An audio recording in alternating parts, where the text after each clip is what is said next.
Hello fellow compatriots and welcome to yet another review. Today we're going to be taking a look at Mallevar, which is a figure mostly comprised of almost entirely CCBS with very little technique.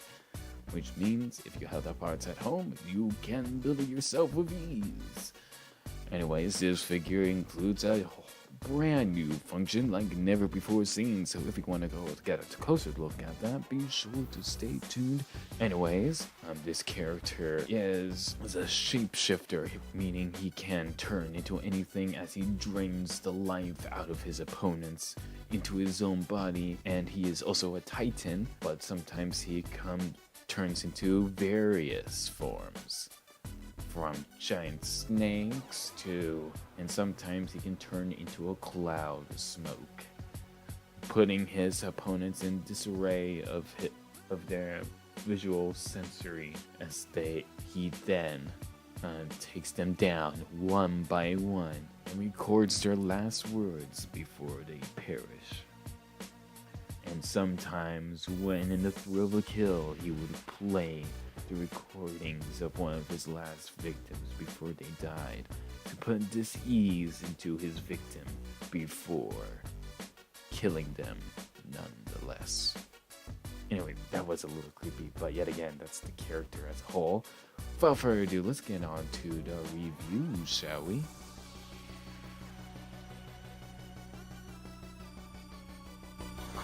Alright, let's get things situated here. Now this guy is quite the large fellow, if you didn't notice. So let's start with articulation, which is probably your guys' most funnest part, I'm sure. Ankle tilt, left and right. He does have ankle tilt, forward and back. So you got that. Knees, you got an excellent range. Legs, they can go up this high up, and they can go back only about that much, but hey, that's fine. He can do the full splits with ease. If you have not noticed, he also has a waist rotation. As you can tell, a little squeaky, but it's there. Arms, they are an interesting bunch. As you can tell, there's a lot of components going on, mainly because he has a new function that has never been seen before. His wrist. Oh. Okay, anyways, his wrist can twist. His wrist can rotate via a function while the arms remain stationary. So in order to accommodate for that function, I had to go ahead and do some tweakaroos and so forth with his design. So there's several armatures to allow for the base skeleton to have enough support and stability for the figure to work, and also it kind of helps with his design since he's supposed to be mostly mechanical. You know, he's not a organic character, so it works very well for him. Anyways, so with that out of the way, arms, they can go up only this far due to the supports that he has. They can go back that far. He can do a T-pose, so he does a T-pose, he can do that, so, and elbows, they bend 90 degrees, and as you can tell, if you bend the elbow, the wrist sinks into the arm. That allows for posing to be much more sleek and appealing without it looking too obscure. When it's extended like that, that allows room for the function to operate without any hindrances or bumping into anything at all due to it being extended the way it is. Head. The head is double jointed, so you got chicken neck action and rotation because it is a ball joint.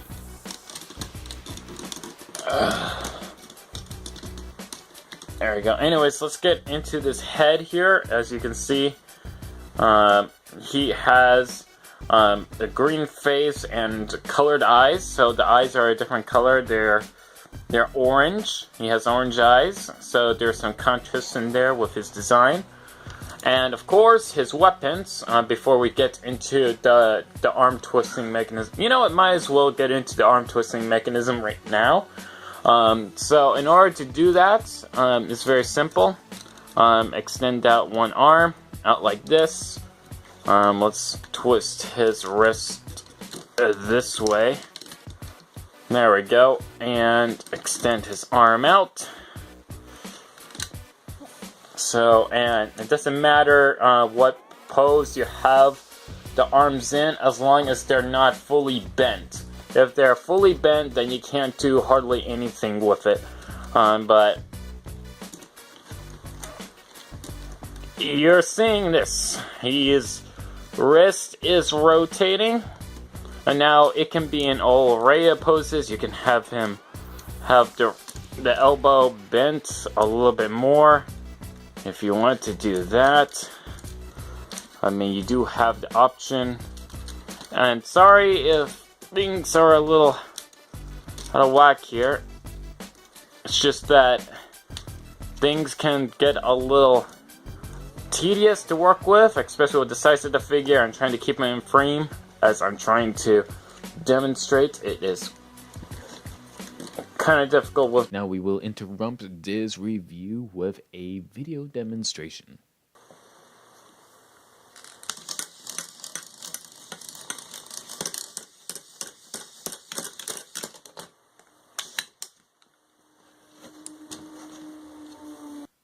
Now back to your regularly scheduled program. Okay, so you can do one. Split the blade into two, and you can do dual wielding, spinning, if you're into that as well. But yeah, he can do that. Now for alternate weapons that he comes with, as you can see, he has the size. But if you don't want the size weapons, you can store that, connect that like so, and then you have a longer scythe that he can have if you want him to, and then this can attach underneath, so you have like a little blade, or you can flip it around the other way like so.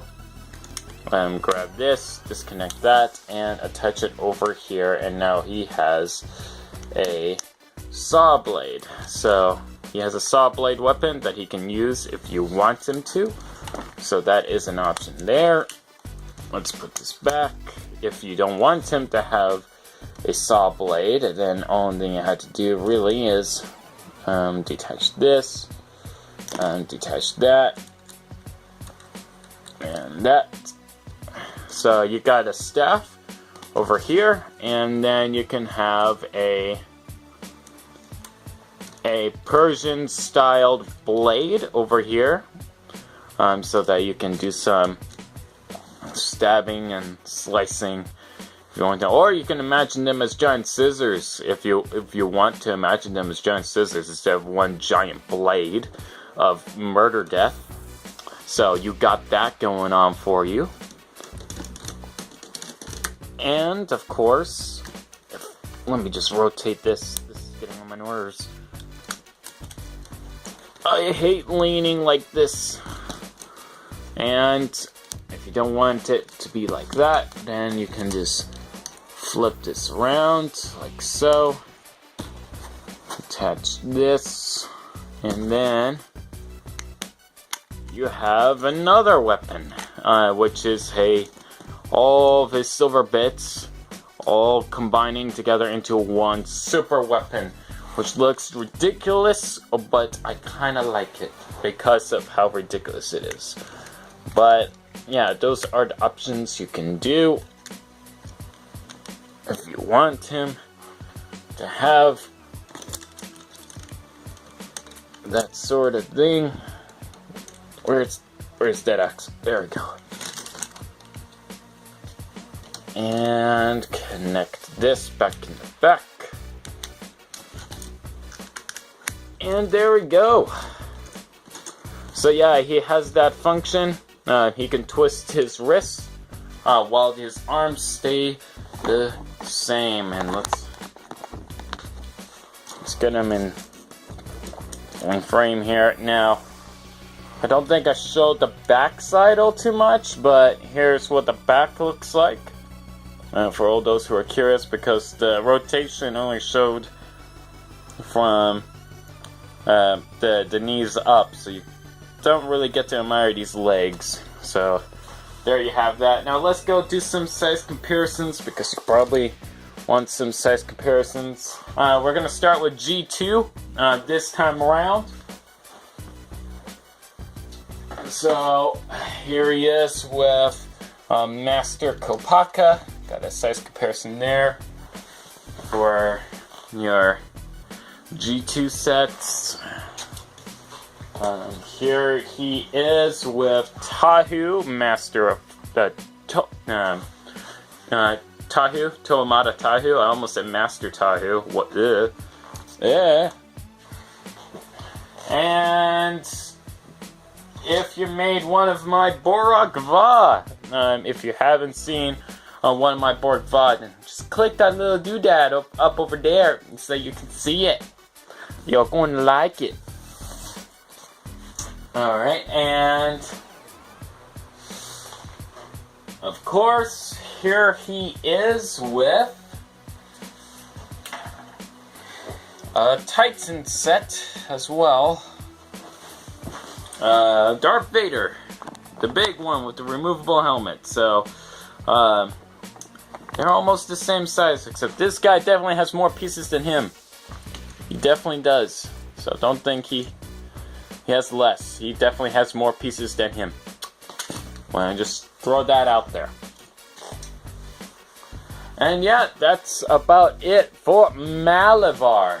So without further ado, if you enjoyed this video, then go ahead and let me know. Anyways, take it away, my pre-recorded self. Welcome to the end of the video. If you enjoyed, be sure to leave a like, and of course, if you want to see more content just like this, be sure to hit that subscribe button. Actually, no, don't hit it, just gently tap it.